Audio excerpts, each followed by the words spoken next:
Hello, everyone, and welcome to the news today.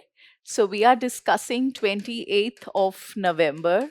We're going to talk about the major developments of the day, and we'll highlight some key terms which you must be familiar with. First, let's go through the main news.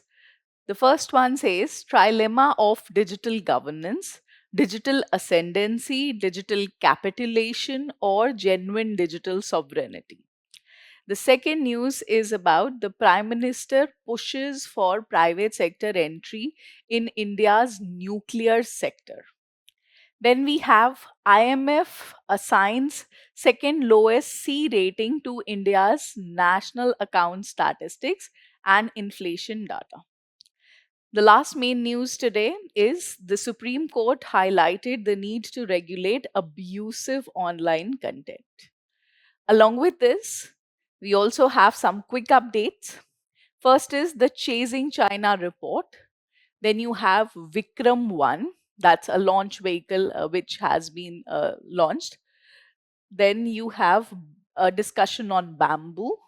After that, Indian Army's three-phase plan. So this is a plan for long-term development of the army.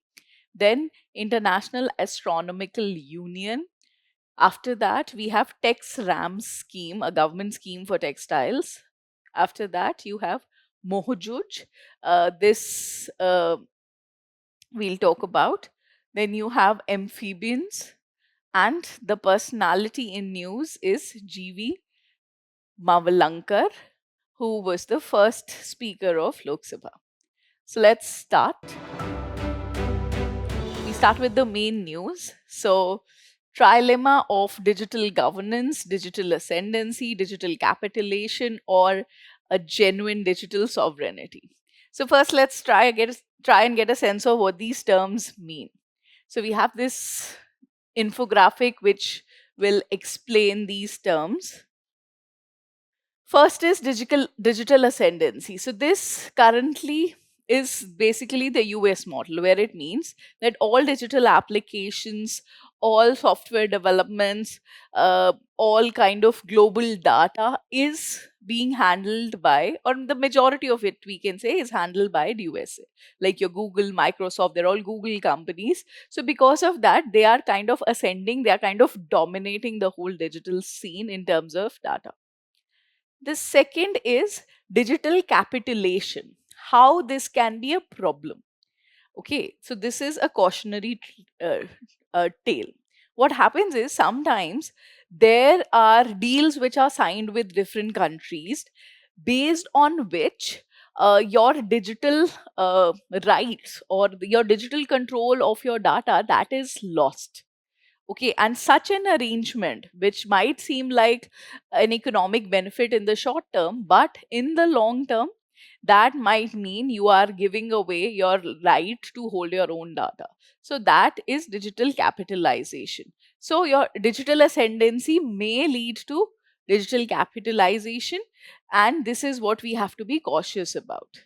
The third idea, the recommended goal, the recommended path is digital sovereignty, where every country would create its own systems to operate its own data. It would hold control over the use of its data. So, that is what is digital sovereignty, and that is what we'll focus on in this article.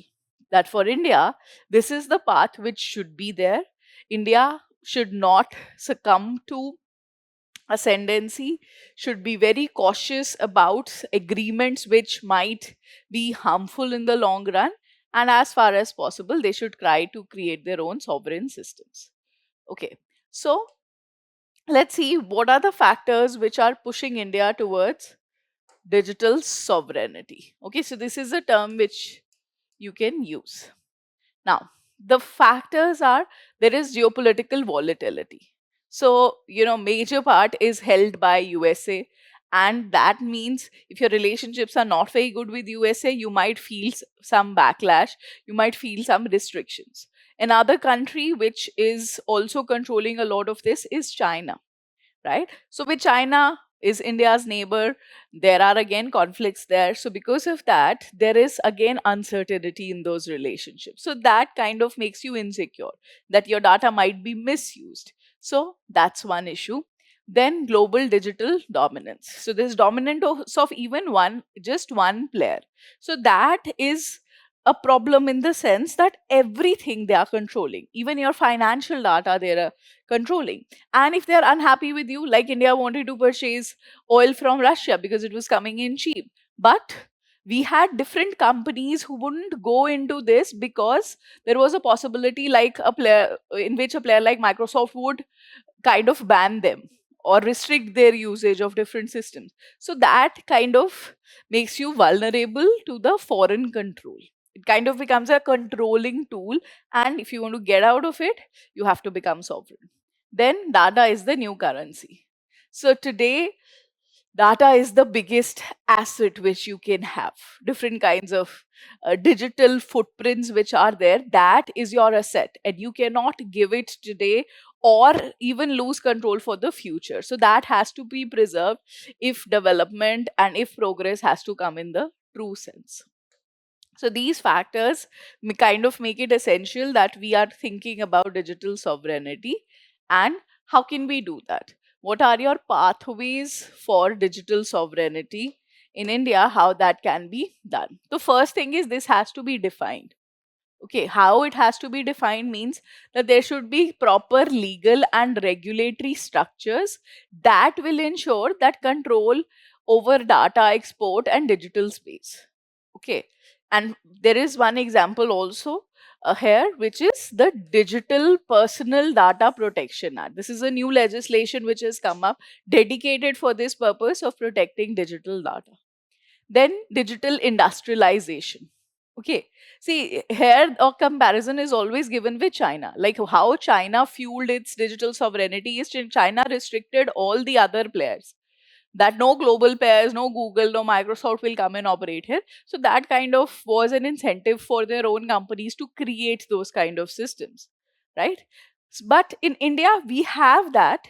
We already are using a lot of systems coming from outside, but we have to integrate that in our legal system and trigger our own digital industrialization. We have to take advantage of whatever we have, the technologies which are already available. Okay, so that's going to be our digital industrialization. Then you have foundational initiative. So different initiatives like creating a whole India stack through initiatives like digital public infrastructure or Aadhaar systems can be promoted further. More of these things should be done so that we have our own system for data. And there are some other examples also. These examples can be very helpful. Like each of these examples in itself can be a whole zone of questions for you from the point of view of the prelims exam, or from the mains point you can have like an integrated thing where you would really this would be really beneficial if you can write these examples. Like for artificial intelligence, you have Bharat Gen. For free and open source softwares, you have FOSS. You also have indigenous technology in terms of a company called Zoho, which has its own messaging system called Etheria. So, sorry, Aratea. I'm mispronouncing it, I'm sure. This is a Tamil word. But this is one of our own indigenous messaging systems. They have everything from their own Google Sheets and all things similar to Word and other things, and a messaging system also. So, more of such initiatives are needed. Then, what are the challenges in doing this? We understand that digital sovereignty is inevitable. We need to work on it. But there are some risks which are there in this. The first is the risk of digital capitalization, which we've talked about earlier also. So, like Indonesia and Malaysia, they had different kinds of free trade agreements, because of which or under which they have kind of given away their digital autonomy. This is what the cautionary tale was. Then foreign investment you want, right? For development of technology, the problem is always that there's a lot of money which goes into it. So you are going to be finding benefit in foreign investment, in technology transfer, but that balance between investment and sovereignty, that is what needs to be. There's a very fine line in that. Then failure of domestic alternatives. The attempts which have been made to do this in India, they have not been very successful. So that also creates a lot of disappointment because a lot of effort goes into it. Like the coup, they have mentioned that they were trying to replace X, but it didn't work. And then, of course, privacy versus secrecy. Like this is a description on Zoho where it says that it promises that it will not mine data. That they're not going to mine data right now, but you don't know what they'll do with this data in future. So that is kind of, again, because it's not very well legally laid out right now in India. So there can be ambiguities in this. So your legal regulatory system has to be very finely developed in order to make sure that you pave the path for digital sovereignty. This is all about the article. Main theme is digital sovereignty. We go to the next one. This is on nuclear sector. The Prime Minister pushes for private sector entry in nuclear sector. So you can see these are nuclear reactors. We are talking about nuclear energy here, and nuclear energy currently is completely in government control. So this is the system of civil nuclear sector in India, nuclear power production. So in this you have, first is there is a Department of Atomic Energy. This is going to have the exclusive control over this whole thing. And then currently you have 24 nuclear reactors in India, and all of them are owned and run by one entity, which is Nuclear Power Corporation of India Limited. Okay. Now, in this, they are also mentioning that the current installed capacity is 8.8 gigawatts, which is 2% of India's total power production. But there is a lot of potential in this. It can be grown to much, much more. And we have a target in this, that we have set a target for 22 gigawatts by 2032 and 100 gigawatt by 2047. I'm sure you know the importance of this year. This will be 100 years to independence. Sorry, 100 years from independence, since independence from 1947 to 2047. And the current laws which are there, which are regulating this whole system, first is the Atomic Energy Act of 1962, and there is a Civil Liability for Nuclear Damage Act 2010. So this act has been significant in deciding that if there is a nuclear accident with nuclear power, with use of nuclear resources, that challenge is always there because it was going to be devastating. So this kind of explains who will be the liability imposed on, how much compensation has to be given, all of those things.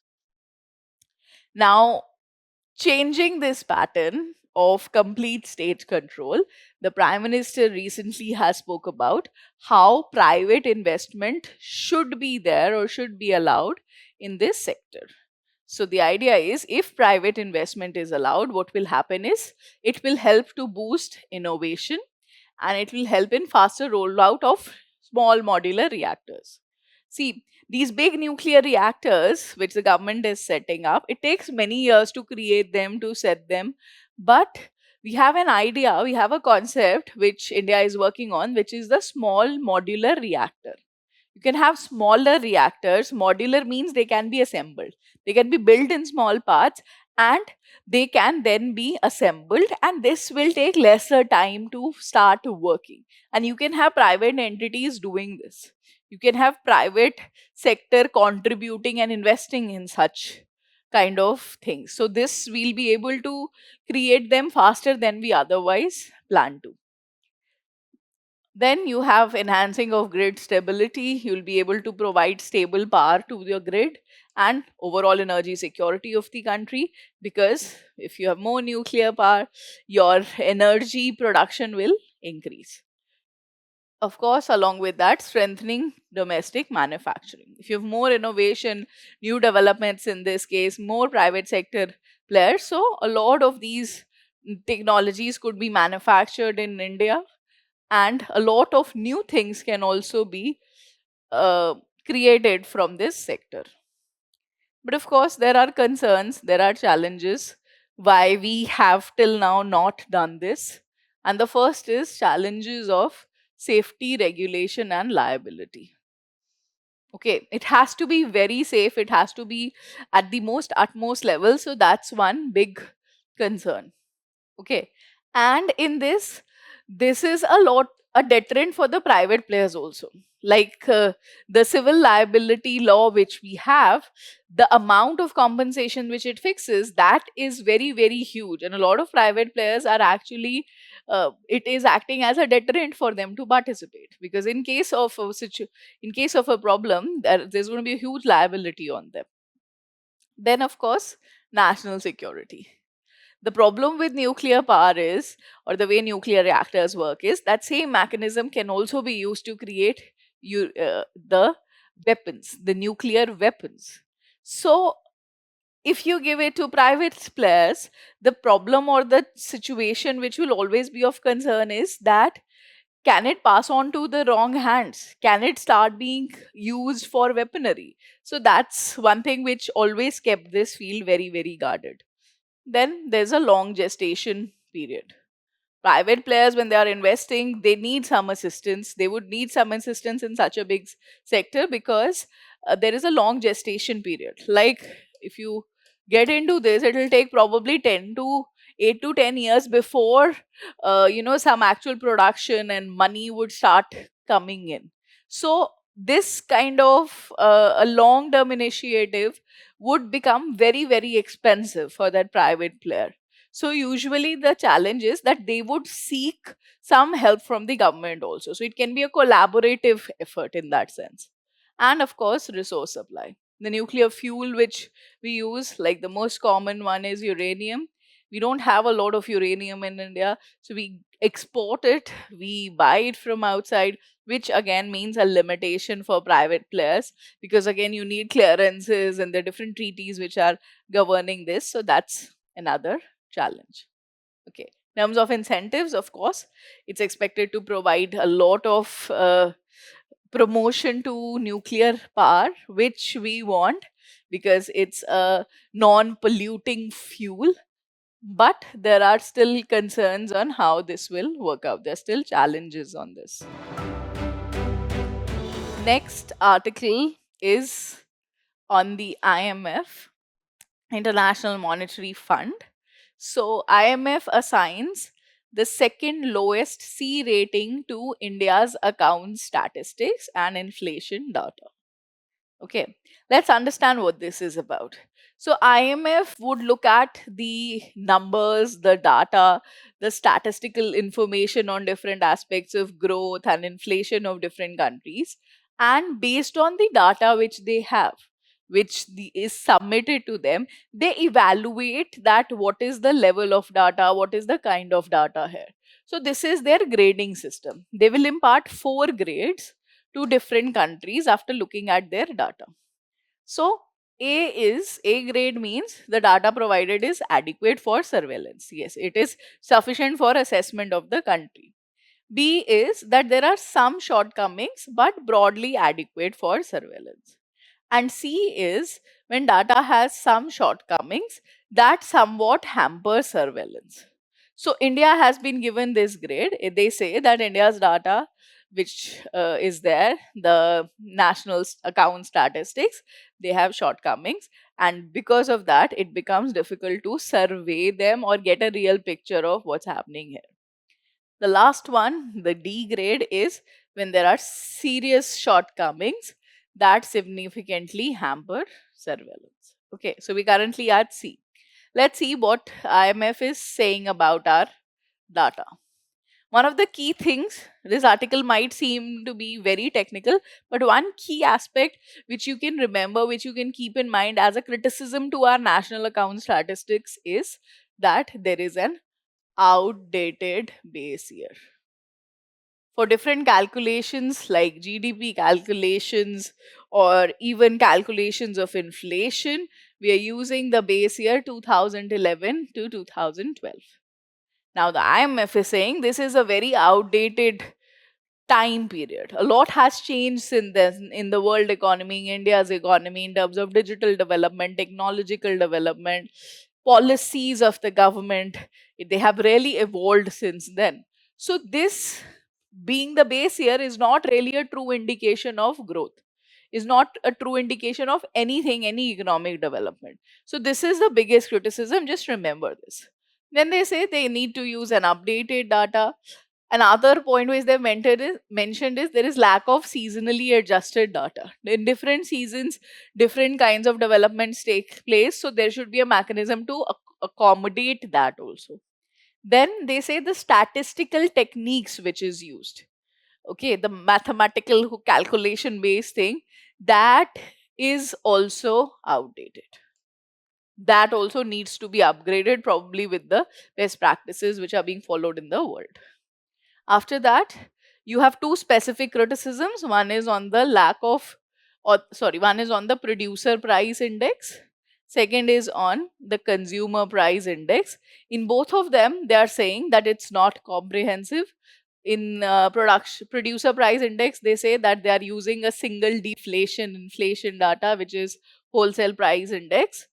And see the details of these things, what is WPI, what is PPI, what is CPI, you should know about them.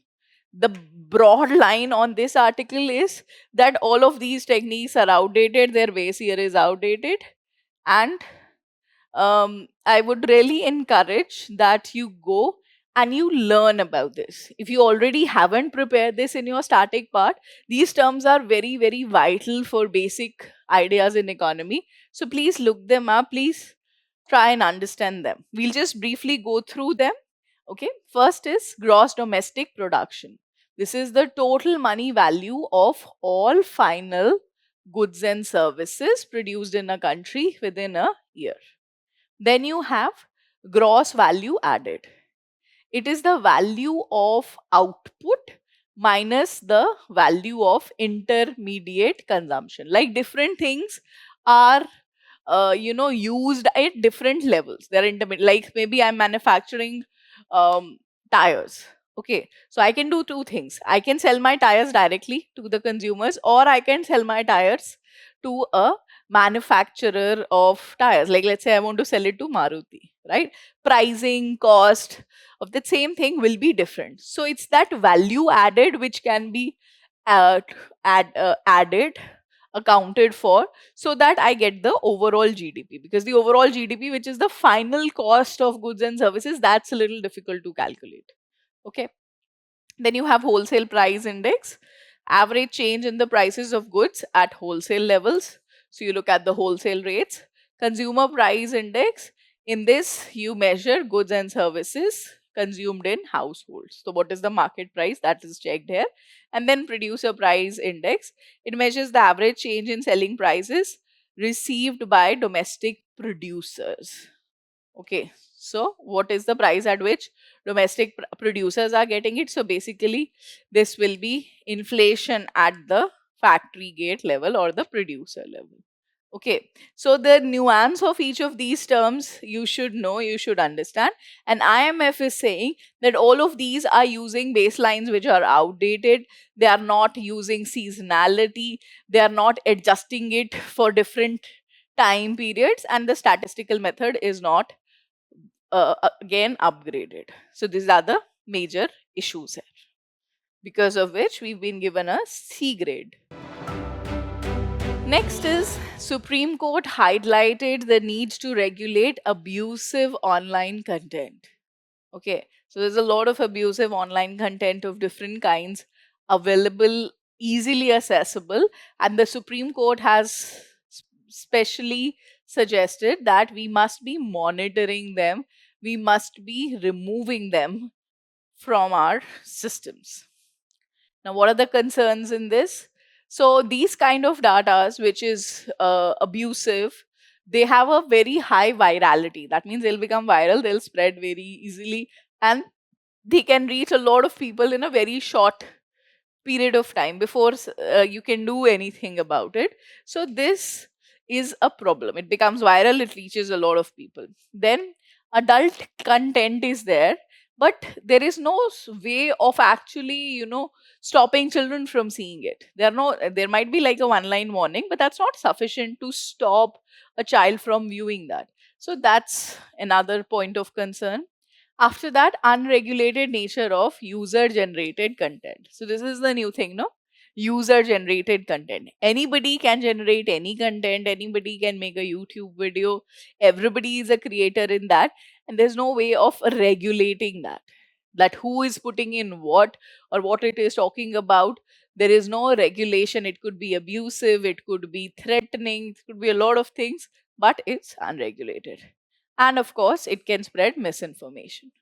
It kind of really, it can derail the whole system by spreading misinformation if it's given through viral content, through content which keeps bombarding uh, people again and again through different sources. So misinformation would create a lot of problems. Like, you have some misinformation about health, that okay, if you do this you will not get cancer, right? There's so much of such information without any medical backing which are there, which might be misleading and even detrimental to a lot of people.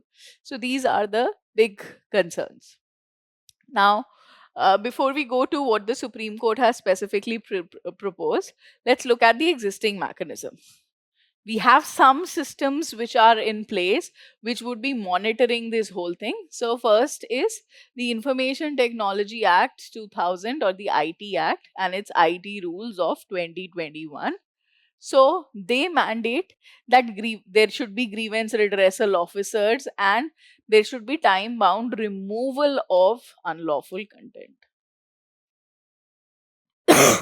Okay. Then in October 2025, the government also proposed rules for a specific kind of content which is AI generated, right? Like recently, Dharmendra has died, and there was no access to his prayer meet, but a lot of AI images of different people sobbing have been shown. So, this kind of content again creates a whole series of unwarranted situations. So, this should clearly be labeled. There are proposals to do that, and they should be verified before they are uploaded. The AI generated content. After that, you have Bharatiya Nyaya Samhita, in which they are talking about criminalizing defamation, obscenity, sedition like act, and incitement to violence. Okay, so these are the new codes of laws which are there, which came in 2023, and they have demarcated certain areas which will be considered as criminal acts. And of course, different kinds of digital platforms, yeah, or different OTP for platforms or YouTube and all of that, they also have a self-regulatory code. They also have a set of rules under which they expect compliance. Okay, so that's also there where they could in that sense remove content also. And you have judicial remedies. Cases can be filed on different issues, and they if they are considered objectionable, they can be then removed.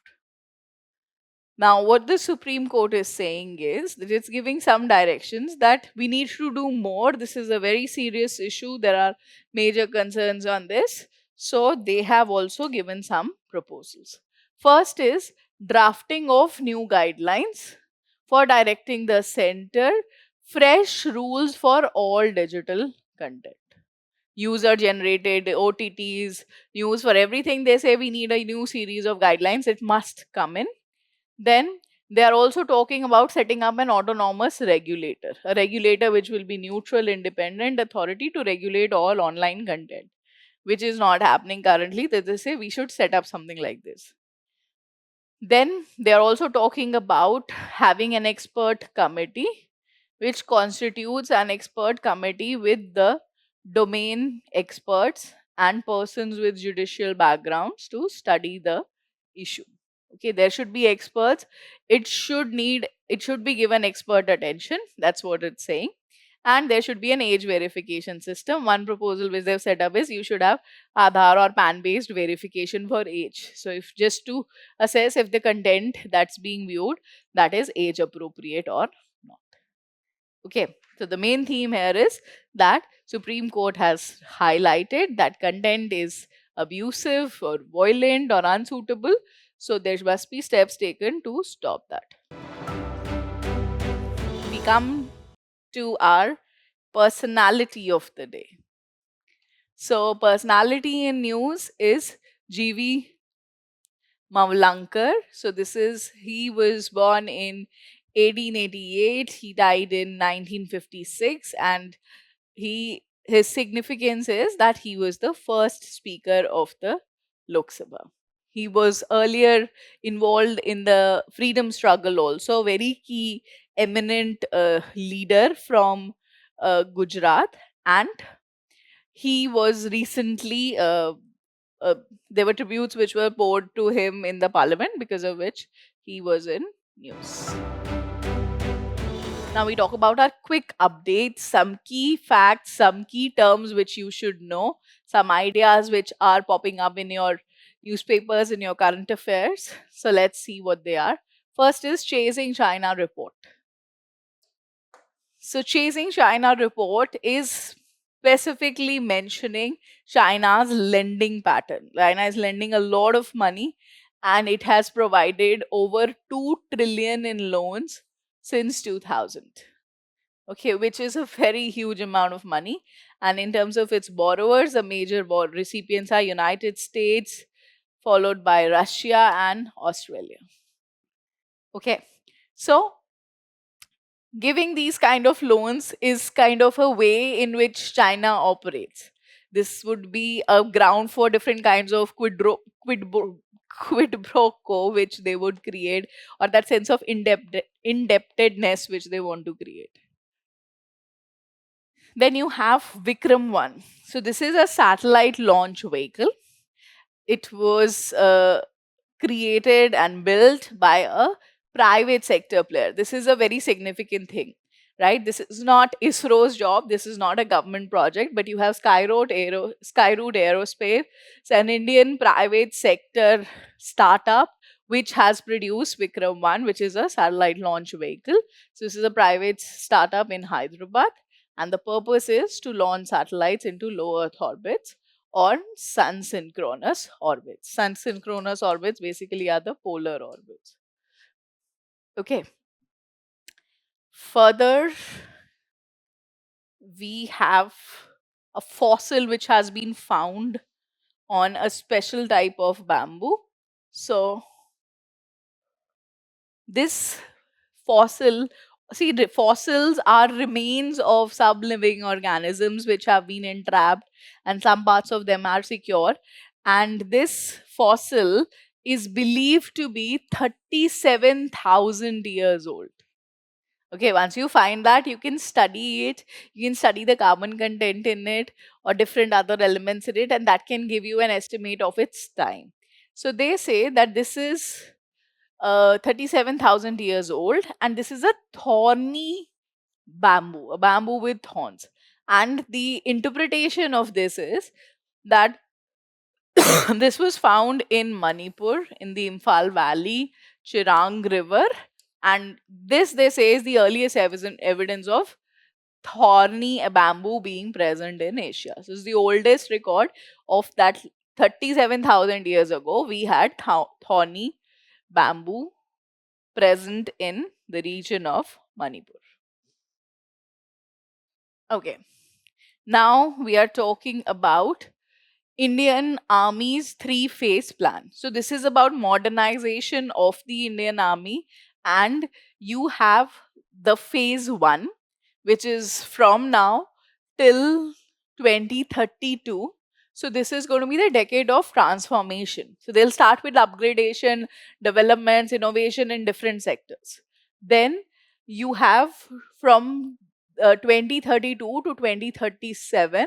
So this is going to be phase 2, and this will be consolidation. All the technologies, all the developments which took place in the first phase, they'll just consolidate and integrate and upgrade things based on that. And finally, you'll have 2037 to 2047 fully integrated future force. All the developments will be at their most advanced peak level by this time. And again, I want to highlight, see this timeline, 2047, 100 years of independence, or the target of Viksit Bharat or developed India. The goal is that by this time, India should become a developed nation. Then, International Astronomical Union. Okay, so this is established in 1919. Its headquarters are in Paris, in France, and India is also a member of this. There are 85 members, including the Indian National Space Science Academy. Sorry. Now, the purpose of this is for controlling and managing different developments in science, particularly in astronomy, aspects like research, communication, development, and it focuses on international cooperation.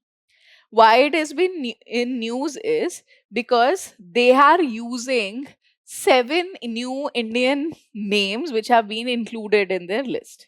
So names like Periyar River, Bekal Fort, Varkala Beach, and these are going to be used to describe features on Mars. Okay, so the use of these Indian terms is a matter of pride for us, and it also indicates India's position in this international cooperation system in astronomy. Then you have TexRAM scheme. So this is textile focus research, assessment, monitoring, planning, and startup. Okay, so just I think all these terms are there just to make sure that there's a nice acronym.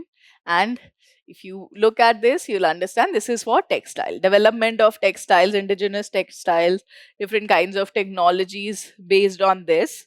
And for promotion of this whole sector, a lot of money is being put into this scheme. So, like they say, 305 crore rupees is supposed to be put into this. The Ministry of Textiles will take care of this. Okay. In any such scheme, you should know what's the goal. You should know what the scheme is for, and you should also know the ministry which is responsible for managing it. Then you have Mohojuj. This is a traditional buffalo fight which is held in certain parts of Assam. Okay. So, see, such traditional points or traditional cultural events, they can obviously be picked up as prelims questions. So, this is the name of traditional traditional buffalo fights. In fact, in this term, this is an Assamese term. Bo means buffalo, Juj means fighting in between themselves. So, these fights were a part of a special tradition of the Magh Bihu. So Bihu is a very important festival in Assam, and as a part of this traditional buffalo fighting was there. But there was a Prevention of Cruelty to Animals Act which was in place, and why this whole thing is in news is because the Assam government, they have put in an amendment to that act so that they could allow this and lawfully perform these buffalo fights. Last topic of the day is on amphibians. So, amphibians, what are they? I'm sure you've heard this term. So, they're basically cold blooded vertebrates. Vertebrates means animals which have a backbone.